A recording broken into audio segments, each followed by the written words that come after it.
Friends, ఇప్పుడే అందిన వార్త. రాష్ట్ర సీఎం రేవంత్ రెడ్డికి కాంగ్రెస్ లో తొలి గట్టి ఎదురుదెబ్బ అంటూ వార్తా కథనాలు అయితే వస్తున్నాయి అండి. దీనికి సంబంధించి వివరాలు చెప్పడానికి వీడియో చేయడం జరుగుతుంది. వీడియో ఎండ్ వరకు చూడడానికి కంప్లీట్ ఇన్ఫర్మేషన్ అయితే అర్థమవుతుంది. చాలా మంది చూస్తున్నారు కానీ లైక్ చేయడం లేదండి. దయచేసి లైక్ చేయడం, ఇన్ఫర్మేషన్ అందరూ కూడా మనం రీచ్ చేసిన వారు అవుతాం.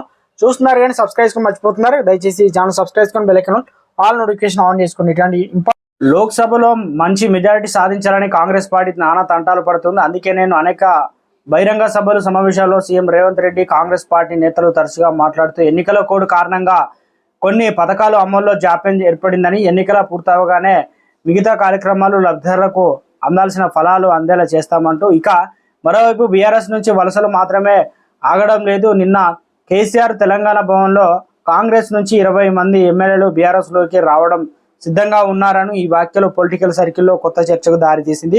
మరోవైపు రాజేంద్ర నగర్ ఎమ్మెల్యే కూడా ప్రకాష్ గౌడ్ కాంగ్రెస్ కండువా కప్పుకోవడానికి రెడీ అయిపోయారు. బీఆర్ఎస్ మాత్రం కాంగ్రెస్ కు కనీసం 2 సీట్లు కూడా వచ్చిన గొప్పే విషయం అంటున్నారు. తెలంగాణలో తిరిగి కరెంటు కోతలు ప్రారంభమయ్యాయి. కాంగ్రెస్ ను ప్రజలు లోక్సభ ఎన్నికల్లో బుద్ధి చెప్పాలని బీఆర్ఎస్ కేసీఆర్ ప్రజలకు పిలుపునిస్తున్నారు.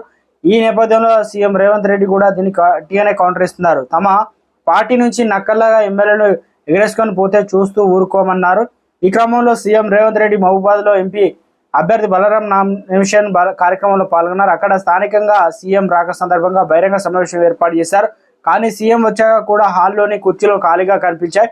దీంతో రేవంత్ దాదాపు అరగంట పాటు బస్సులనే ఎదురు చూసినట్టు తెలుస్తుంది. అంతేకాకుండా జన సమీకరణలో స్థానిక నేతలు ఇతర నాయకులతో కలుపుకొని వెళ్లలేదని ఒకంత అసహనానికి కూడా గురైనట్లు సమాచారం. ఓవైపు ఎండలు కూడా మండిపోతుండడంతో ప్రజలు నాయకుల మధ్య సమన్వయం లేక మీటింగ్ ఎవరు రాలేకపోయినట్టు సమాచారం. చివరకు సీఎం రేవంత్ రెడ్డి సభలో పాల్గొని తమ ఎంపీ అభ్యర్థి బలరాం నాయక్ భారీ మెజార్టీతో గెలిపించాలని కూడా ప్రజలను అభ్యర్థించారు. తెలంగాణలో అసెంబ్లీ ఎన్నికలు గెలిపించి 6 గ్యారెంటీల అమలుకై కాంగ్రెస్ ప్రభుత్వం ప్రయత్నాలు చేస్తుంది. మరోవైపు బీఆర్ఎస్ ఇది కాంగ్రెస్ కు గుణపాఠం చెప్పే ఎన్నికలు అంటూ మీరంతా ఒకసారిగా ఆలోచించి ఓటు వేయాలని ప్రజలను కోరుతున్నారు. బీఆర్ఎస్ పాలనలో కరెంటు కోతలు ఎప్పుడైనా చూసామంటూ కూడా కాంగ్రెస్ ఇరుకున పెట్టే ప్రయత్నాలు చేస్తుంది.